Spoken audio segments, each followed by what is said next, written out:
Telugu మ్యాట్రిమోనీకి thanks చెప్పాలి. 26 ఏళ్ల క్రితం ఇదే తెలుగు మ్యాట్రిమోనీ ద్వారానే వేళమ్మకి పెళ్లి చేశాం. పెళ్ళంటేనే తెలుగు మ్యాట్రిమోనీనే.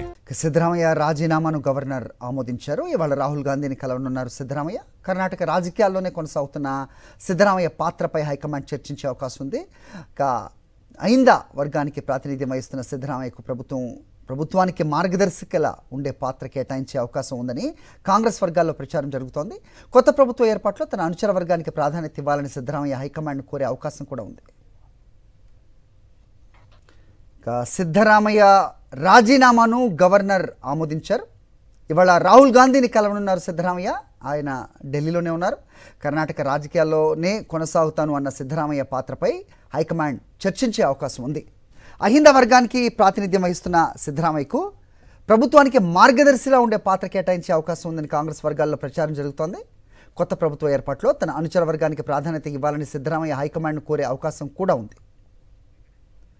మా కరెస్పాండెంట్ వెంకటేష్తో మాట్లాడదాం. ఇదే అంశంపై మరింత విశ్లేషణ తీసుకుందాం. వెంకటేష్, చెప్పండి. సిద్ధరామయ్య పాత్రపై ప్రస్తుతం ఆసక్తికరమైన చర్చ కొనసాగుతోంది. సిద్ధరామయ్య ముఖ్యమంత్రిగా కొనసాగినంత కాలం డీకే శివకుమార్ ఉప ముఖ్యమంత్రిగా ఉన్నారు. ఆయన ప్రాధాన్యత ఆయనకుంది. ప్రస్తుతం సిద్ధరామయ్య పాత్ర ఏమై ఉండబోతోంది? ఆయన క్యాబినెట్లో చేరే అవకాశం ఉందా? అది తక్కువగా ఆయన భావిస్తారా? ఆయన వర్గానికి మంత్రి పదవులు దక్కుతాయా? ఏం జరుగుతోంది? ఏంటి అప్డేట్?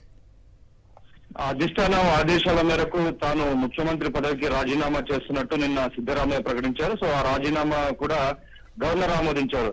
సో అధిష్టానం ఆదేశాలను తూచా తప్పకుండా అమలు చేసినటువంటి నేపథ్యంలో అధిష్టానం నుంచి కూడా ఈయన పెట్టేటువంటి డిమాండ్స్ అదే తరహాలో స్పందన ఉంటుందని సిద్ధరామయ్య ఆశిస్తున్నారు. సో ఆయన పాత్ర ఎలా ఉండబోతున్నది ఇప్పుడు రాజకీయ వర్గాల్లో చర్చనీయాంశంగా మారింది. ఆయన క్యాబినెట్ లో ఉండేటువంటి అవకాశం లేదు. ఆయనకు బదులుగా ఆయన తనయుడును క్యాబినెట్ లోకి తీసుకునేటువంటి అవకాశం కనబడుతుంది. అలాగే ఈ మొత్తం ప్రభుత్వానికి ఒక పెద్దన్న పాత్రలో మార్గదర్శిలో ఉండేటువంటి ఒక కౌన్సిల్ క్రియేట్ చేసి, డెవలప్మెంట్ కౌన్సిల్ క్రియేట్ చేసి దానికి చైర్మన్ గా చేసే అవకాశం ఉందని సమాచారం వస్తుంది. సో ఆయన రోల్ ఎలా ఉండాలి దానికి సంబంధించినటువంటి చర్చ ఈ రోజు జరిగేటువంటి అవకాశం ఉంది. ఆయన రాహుల్ గాంధీ, సోనియా గాంధీని కలుసుకుంటున్నారు. సో ఆయన 10 జన్పథ్ సోనియా గాంధీ నివాసంలో 10 జన్పథ్ లోనే రాహుల్ తో సమావేశం కాబోతున్నారు. సో ఈ సమావేశంలో ఆయన రోల్ పైన చర్చ జరిగేటువంటి అవకాశం ఉంది.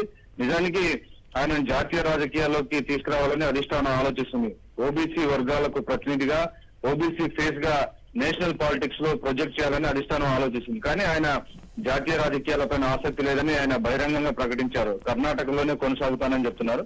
డెఫినెట్ గా అక్కడే ఆయన కొనసాగితే మరొక పవర్ సెంటర్ గా మారేటువంటి అవకాశం ఉన్నటువంటి పరిస్థితి. సో ఈ నేపథ్యంలో అధిష్టానం ఈ అంశం పైన కొంత ఆచితూచి అడుగులు వేయాల్సి ఉంటుంది. సో ఎలా ఈ కొత్త ప్రభుత్వ ఏర్పాటు, అలాగే సిద్ధరామయ్య అనుచర వర్గానికి ప్రాధాన్యత కలిగినటువంటి పదవులు, ఈ అంశాలకు సంబంధించినటువంటి చర్చలు ఈ రోజు జరిగేటువంటి అవకాశం కనబడుతుంది. Okay, thanks for the inputs Venkatesh.